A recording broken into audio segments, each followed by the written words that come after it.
El nombre de la exhibición tiene que ver con un periodo particular de la formación de la Tierra, que es justo el momento o el instante previo en donde la Tierra tenía las condiciones mínimas para que surgiera la vida, el azoico, el periodo azoico. Me interesaba esa idea, la idea que envuelve esa palabra, ¿no? Que es como el vaciamiento de la posibilidad de la vida, pero al mismo tiempo la latencia de que ésta exista, ¿no? Y eso me parecía interesante como un momento previo. En ese sentido, la muestra trata o intenta de recoger ideas que están en relación a ese momento previo, a la muerte, a la posibilidad de la vida, a la desolación. Hay algo de rabia también en la exhibición en torno a que creo que las cosas debieron y deberían ser de otra manera. No obstante eso, hemos llegado probablemente o ya pasamos un punto sin retorno. Y en ese sentido, la idea de no poder retornar, sino que seguir avanzando hasta volver a un principio, me parece que es seductora y que espero que la exhibición sea capaz de transmitir un poco eso. Para mí esta es una cuestión demasiado fundamental, es como una especie de relación sistémica entre el ser humano, el espacio y aquella cosa que estamos viendo, que se instala o que se relaciona con nosotros, ¿no? Me interesa tanto la posición de nosotros como seres humanos frente a la cosa o el objeto o lo que se está exhibiendo frente a nosotros, pero con mucha relevancia de lo que está entre medio también, ¿no? Que vendría a ser ese espacio que permite esta relación sistémica. Es decir, el ser humano, lo que se está exhibiendo eventualmente y el espacio conforman una unidad.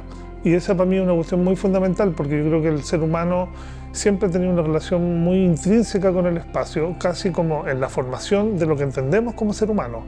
La relación del propio ser humano en el territorio desde tiempos prehistóricos de alguna manera, en relación con intentar domesticar un territorio que resulta en esos tiempos vasto, el levantamiento del menhir como un símbolo de mensura de ese espacio. Por lo tanto, la constante relación que tenemos nosotros con el lugar, las cosas que están en el lugar y nosotros, para mí es fundamental.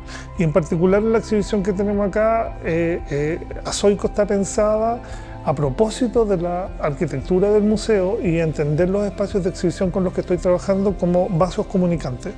Es decir, que las cosas, si bien cada una tiene su lugar específico y construye sus propias narrativas, al mismo tiempo están interconectadas, como si fuera una frase larga que contiene varias cosas que decir, digamos, ¿no? Me interesa un poco que pase eso en el museo, que tú ingreses al museo y veas casi de inmediato gran parte de la exhibición. No obstante eso, cada una de las salas contiene su propio universo. Es una cuestión bien importante para mí.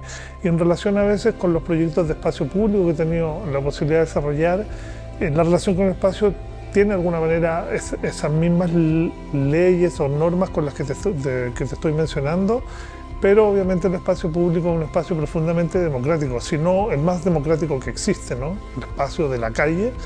Por lo tanto, ahí también empezáis a jugar con ciertas circunstancias que son incontrolables, ¿no? Que es la gente, la opinión, lo que le gusta y no le gusta, y eso también es parte del espacio democrático donde habitan los trabajos. Al pensar en un proyecto tuyo, ¿qué es primero, la obra o el espacio? Muy buena pregunta.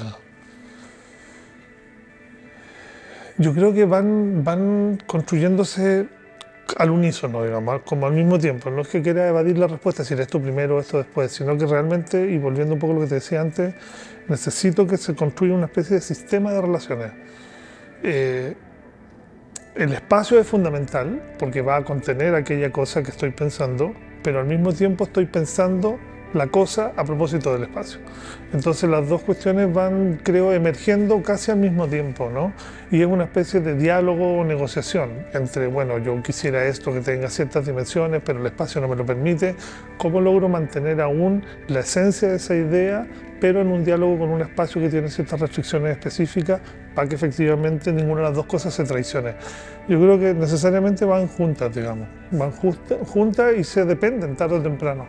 Sí, o sea, me gustaría, como tú bien dices, que primero sientan algo, para bien o para mal. O sea, yo creo que lo peor que le puede pasar a una obra, creo yo, es que no pase nada, digamos. Yo creo que es bacán cuando la odian y igual de bacán cuando la aman, ¿cachai? Y esa es una cuestión que me interesa que pase, que provoque ciertas sensaciones, que provoque ciertos silencios, contemplaciones, preguntas, reflexiones, interpelaciones, que te provoque visualmente, que te provoque sonoramente, que te provoque materialmente, que te provoque reflexivamente. Ahora, como tú bien dices, cada uno va a interpretar lo que mejor le parece, y eso está bacán porque también tiene que ver con los estados de ánimos de cada persona, ¿no? Yo de pronto alguien puede mirar la imagen de la fotografía y decir, ¡uy, qué lindo el bosque, qué loca la imagen blanca!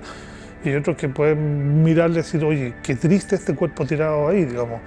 Alguien podría ver la pieza que tiene las aves y decir, oye, pero ¿cómo los pájaros ahí encerrados? Y otro, oye, qué lindo el espacio donde las aves se mueven. Entonces, que eso provoque me parece que ya es una gran cosa. Ahora, bajo mi mirada particular, yo me gustaría que efectivamente el público que visite la exhibición se lleve una reflexión. Se lleve una reflexión que tiene que ver con el estado de las cosas, con el estado del ser humano en relación al entorno en el que está habitando, al contexto social, medioambiental, espacial, personal, porque yo creo que la exhibición contiene un grado de melancolía importante, para mi gusto por lo menos. Hay sensaciones que están bordeando la tristeza y al mismo tiempo la esperanza. Yo quiero que salgas del museo y te vayas pensando cosas. Entonces, que no te vas así, entré y salí, me tomé una foto y chao. Yo me gustaría que ojalá pudieras caminar un par de cuadras pensando en lo que viste. Incluso, contemplando desde el principio la pieza que está afuera del museo, que es este gran tronco carbonizado, que ya es una señal de algo junto con el módulo lunar, que efectivamente entres en una especie de viaje narrativo de imágenes, cosas, objetos, materiales que te permitan pensar el estado de las cosas y cómo nosotros estamos relacionándonos con esas cosas.